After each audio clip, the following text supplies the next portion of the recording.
नमस्कार मित्रांनो, मराठी माणूस प्रदीप. राज ठाकरेंनी काल मेळावा घेतला आणि त्या मेळाव्यामध्ये सांगितलं, म्हणजे त्यांनी इशारे दिले की आपण वेगळं लढायचं मनसेवाल्यांनी आणि काय ते 200-250 जागा तिथं आपल्या सगळे उमेदवार उभे करायचे. आणि त्यांचं एक महत्वाचं वाक्य असं होतं की काही झालं ना तरी या वेळेला मला माझे जे कोणी उमेदवार असतील त्यांना मला विधानसभेमध्ये पाठवायचं आहे. पण एक प्रश्न पडतो सगळ्यांना, मला देखील अनेकांनी सांगितलं किंवा मी देखील सगळ्या कमेंट्स वाचत होतो, सगळ्या लोकांच्या प्रतिक्रिया घेतल्या. सगळेजण म्हणतायत की हे शक्य आहे का. याच प्रश्नावरती जरा बोलायचं आपल्याला सविस्तर, कारण ज्या गोष्टी ते बोलतायत ती गोष्ट निश्चित ती अगदी मला असं वाटतं की सहज नाहीये की अगदी बोलला आणि लगेच माझे सगळे 10-20 आमदार तिथं निवडून आले. ही गोष्ट सध्या तरी मला ती सोपी वाटत नाही. पण काय केलं तर या सगळ्या गोष्टी होतील त्यांच्यासाठी शक्य, किंवा काय करावं लागेल, त्यांना किती मेहनत घ्यावी लागेल, या सगळ्या गोष्टींविषयी बोलूया. आता झालेल्या लोकसभेच्या निवडणुकीमध्ये राज ठाकरे महायुतीला सगळा पाठिंबा दिला आणि त्यांचं असं म्हणणं होतं की मी पाठिंबा देतोय त्याचं कारण म्हणजे मोदी हे पंतप्रधान पदासाठी फार महत्वाचे आहेत आणि ते तिथे असावेत, त्यांच्या हातून चांगलं काम होतंय म्हणून मी माझा पक्ष महायुती सोबत पाठिंबा देतोय. या सगळ्या गोष्टी आपण होताना पाहिल्या, त्यांची अगदी भाषणं झाली, सगळ्या गोष्टी आपण पाहिल्या. पण हेच राज ठाकरे महाराष्ट्राच्या विधानसभेसाठी सरळ इशारे देऊन, म्हणजे सरळ त्यांनी सांगितले कामाला लागा, आपण एकटंच लढायचंय, आपल्याला गरज नाही कोणाची 200-250 जागा लढवायच्या आहेत. पण याच पक्षाकडे 200-250 जागा लढवण्यासाठी तेवढे उमेदवार आहेत का. म्हणजे असे लोक प्रश्न करतात की त्यांच्याकडे तेवढे 250 जर उमेदवार लढायचे असतील किंवा 280 जागा आहेत, आपल्या 280 जागांमधले जर 250 लढवायचे आहेत तर 250 असे चेहरे मनसेकडे आहेत का की जे मला असं वाटतं इफेक्टिव्ह होऊ शकतात महाराष्ट्राच्या राजकारणामध्ये. तर तसं शक्य नाहीये. कारण ज्या प्रकारे आणि ज्या मला असं वाटतं वेगाने एकनाथ शिंदेनी महाराष्ट्राचं राजकारण आपल्या हातात घेतलंय, तो वेग पाहता म्हणजे मी वैयक्तिक महाराष्ट्राच्या कानाकोपऱ्यामध्ये फिरतोय, गेले या लोकसभेपासून फिरतोय, मला तिथं एक गोष्ट जाणवते, ती म्हणजे एकनाथ शिंदेची वाढणारी ताकद. अगदी फडणवीसांपेक्षाही जास्त तुम्हाला वाटत असेल या सगळ्या गोष्टी, पण ज्या प्रकारे एकनाथ शिंदेंनी संघटना बांधणी हातात घेतले, ज्या प्रकारे महाराष्ट्रातली ग्रामीण लोक एकनाथ शिंदेवरती मला असं वाटतं विश्वास दाखवत आहेत आणि शिवसेना ही खरी शिवसेना एकनाथ शिंदेसोबतच आहे किंवा एकनाथ शिंदेच्याच हातात आहे असा म्हणणारा महाराष्ट्रातला सगळ्यात मोठा वर्ग एकनाथ शिंदेच्या पाठी उभा राहतोय. ज्यांनी फडणवीसांना देखील मागे टाकलंय, ज्यांनी फडणवीसांना देखील नाकारलंय महाराष्ट्राच्या राजकारणात, असे एकनाथ शिंदे जे 40 आमदार घेऊन गेले काय आणि तिथून येऊन मुख्यमंत्री होऊन 40 आमदार टिकवून येणाऱ्या या सगळ्या लोकसभेमध्ये स्वतःची जादू आणि ताकद दाखवून एकनाथ शिंदे ज्या ताकदीने उभे त्या महाराष्ट्राच्या राजकारणात, ती ताकद थोडंसं हलवणं सोपं जाणार नाही. या सगळ्या गोष्टी साध्या नाहीयेत.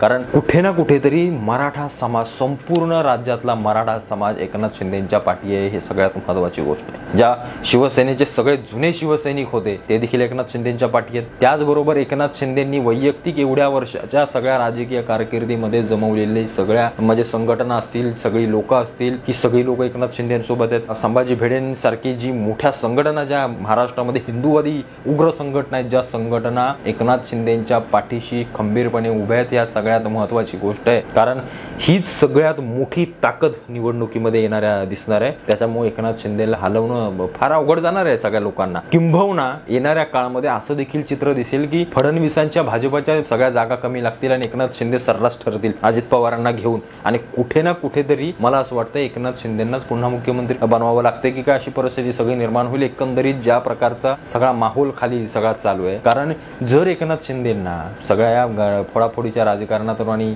जो काही दगा त्यांनी दिला असं म्हणतात शिवसेनेला आणि शिवसेना फोडली, जर तो रोष दाखवायचा असता लोकांना तर तो रोष लोकसभेच्या निवडणुकीमध्ये दिसला असता. पण तसं झालं नाही. त्या सगळ्या बाबी उलट झाल्या आणि एकनाथ शिंदेंनाच लोकांनी पाठीशी घातलं, ही सगळ्यात महत्वाची गोष्ट आहे. मग या सगळ्या गोष्टींमध्ये राज ठाकरे सगळं बोलतायत की मी एकटा लढेन, माझ्यामध्ये एकट्यामध्ये ताकद आहे, या सगळ्या गोष्टी यांच्या समोर खरोखर थोड्याशा मला असं वाटतंय कुठे ना कुठेतरी कमकुवत वाटतायत. कारण महत्वाची गोष्ट काय, राज ठाकरे एकटे आहेत, त्यांच्या पक्षाकडे अशी लोक नाहीयेत किंवा असे नेते नाहीयेत. अगदी 1-2-3 नेते सोडले तर अशा मोठ्या संघटना किंवा अशी मोठी संघटना बांधली नाहीये की जी राज ठाकरेंच्या मागे ताकदीने उभी राहील. कारण 1-2 नेते महाराष्ट्र संपूर्ण पेंजू नाही शकत आणि ते नेते देखील महाराष्ट्रभर किती प्रभावित आहेत, ही सगळ्यात महत्वाची गोष्ट आहे. राजसाहेबांचं तर सोडून द्या, ते काही कुठेही महाराष्ट्राच्या कानाकोपऱ्यामध्ये गेले तरी तिथं त्यांना पाहण्यासाठी हजारो लाखोंची गर्दी होईल. ते सगळं राजकारण बदलू शकतात, पण एकटा माणूस या सगळ्या गोष्टी करू शकत नाही. त्याच्यासाठी एक मोठी संघटना लागते. संघटनांमधले मोठे मोठे चेहरे लागतात,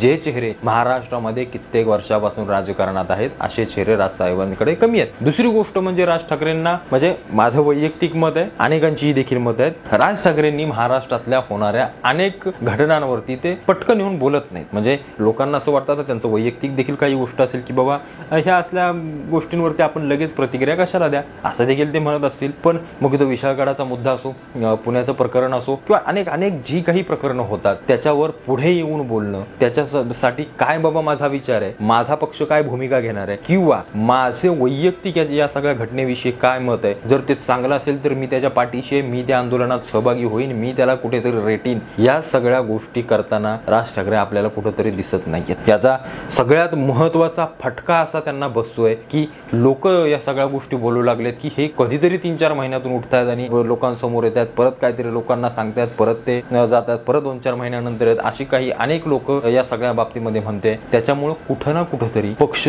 संघटना कुठेतरी मरगळ पुन्हा येते, पुन्हा ती जाते, पुन्हा येते, पुन्हा जाते. अशा सगळ्या गोष्टींमध्ये कार्यकर्ते, संघटना देखील हळूहळू कमकुवत होऊ लागतात. त्याच्यामुळं संघटनांमध्ये जर जोश भरवायचा असेल तर आपला नेता, आपली माणसं, आपल्या संघटना नेहमी कोणत्या ना कोणत्या तरी कामामध्ये, कोणत्या ना कोणत्या तरी गोष्टीतून, माध्यमातून सारख्या लोकांसमोर आल्या पाहिजेत. हे म्हणजे आताच्या जो काही महाराष्ट्राचा सगळा मतदार आहे किंवा महाराष्ट्राची जी काही परिस्थिती आहे त्याच्यामध्ये या सगळ्या गोष्टी दिसतात. त्या कुठेतरी राज ठाकरे करताना आपल्याला कमी दिसतात किंवा ते फार होत नाहीये. मागचं जे भोंग्यांचं आंदोलन होतं ते भोंग्यांचं आंदोलन नक्कीच यशस्वी झालं नाही असं नाही, अगदी त्यांना त्याची सगळ्या गोष्टी दिल्या पाहिजेत. अनेक त्यांची आंदोलनं आहेत ती त्यांनी यशस्वी करून दाखवलेत. पण या काळामध्ये लोकसभेपासून, कारण आता महाराष्ट्राची निवडणूक आले, ते नक्कीच निवडणुकीमध्ये मोठ्या ताकदीनं प्रचारासाठी उतरतील, सगळ्या गोष्टी करतील. पण तो प्रचार किती ताकदीचा आहे किंवा त्याचा इफेक्ट किती पडेल महाराष्ट्राच्या राजकारणामध्ये, मतदार या सगळ्या गोष्टींना स्वीकारतील का, हा प्रश्न आहे. कारण राज ठाकरे जिथं सभा घेतील तिथं गर्दी होणार आहे, निश्चित होणार आहे. पण त्याचं मतामध्ये जर परिवर्तन करायचं झालं तर त्यांना थोडंसं अवघडच आहे. कारण सगळ्यात महत्वाची गोष्ट म्हणजे असलेल्या उमेदवाराचा चेहरा किती महत्वाचा आहे, तो उमेदवार, राजकारणाचा त्याला अनुभव किती. कारण लोकांचं काय झालं तुम्हाला सांगू का, लोकांना विकास नकोय, विकास हवाय, पण तो त्याला मी माझ्या नेत्याकडूनच विकास करून घेईन, मला दुसऱ्या बिसऱ्याची गरज नाही. दुसरी गोष्ट म्हणजे लोक जातीच्या नेत्याला फार कुरवाळतात, जवळ घेतात, बाबा हा माझ्या जातीचा, मी याला मतदान करणार, धर्मावरती मतदान होतंय. दुसरी गोष्ट राहिले जे मोठे पक्ष आहेत, तुम्ही साधे उदाहरण घ्या, पवार साहेबांची ताकद जर एखाद्या ठिकाणी आहे तर ती आहे, त्यांना मानणारी ती लोक आहेत, मध्ये कुठल्याही जाती धर्माची असो ती तुटणार नाहीत. ही सगळी अशी महाराष्ट्राची परिस्थिती आहे. जर एकनाथ शिंदेना मानणारा वर्ग आहे ना तर तो एकनाथ शिंदेनाच मानत राहणार. भाजपाची काही प्रस्थापित लोक आहेत ज्यांच्या मोठ्या मोठ्या संघटना आहेत, त्या संघटना त्यांच्या अशी बांधीलच असतात, त्या कुठं जात नाहीत. या असल्या राजकारणामध्ये स्वतःचा एक पक्ष जो 15-20 वर्षापासून सगळ्या गोष्टी करत येतोय, हार पत्करावी लागते, त्या पक्षाला कुठेतरी 250 जागांसोबत घ्यायचं, महाराष्ट्राच्या विधानसभेच्या राजकारणामध्ये उतरायचं आणि पुन्हा आपली जादू आजमावायची किंवा काय होतंय, किती निवडून येत आहेत, की पुन्हा हे महायुतीसोबत जात आहेत, या सगळ्या गोष्टी पाहण्यासारख्या आहेत. पण माझं वैयक्तिक मत आहे, यांनी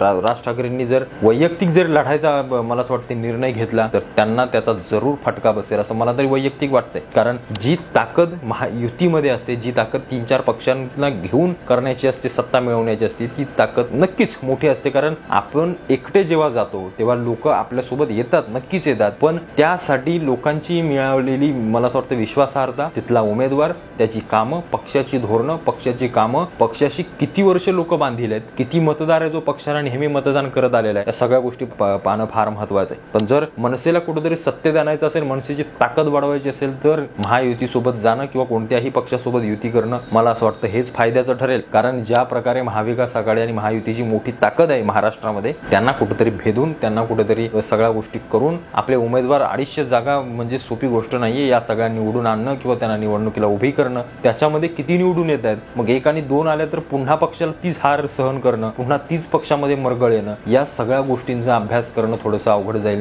एवढं मात्र नक्की. पण कुठेतरी राज ठाकरे मला असं वाटतं महाराष्ट्रासाठी चांगले पाहणारे नेते आहेत, त्यांना नेहमी वाटतं की मी महाराष्ट्रासाठी काहीतरी करावं. पण या सगळ्या राजकारणाच्या सगळ्या गोष्टींमध्ये, राजकारणामध्ये ते कसे टिकतात, पक्षाला कसं टिकवतात, उमेदवारांना कसं उभं करतात, की पुन्हा महायुतीसोबत जातात की एकटे जातात, या सगळ्या गोष्टींना मला असं वाटतं येणाऱ्या काळात आपल्याला सगळ्या गोष्टी सांगेल. तुम्हाला काय वाटतं सगळ्या गोष्टींबद्दल, की राज ठाकरेंनी नक्की काय करावं, या सगळ्या गोष्टी तुम्हाला आवर्जून कमेंटमध्ये सांगा. भेटू पुन्हा एकदा एका नवीन व्हिडिओ सोबत. तुर्तास धन्यवाद.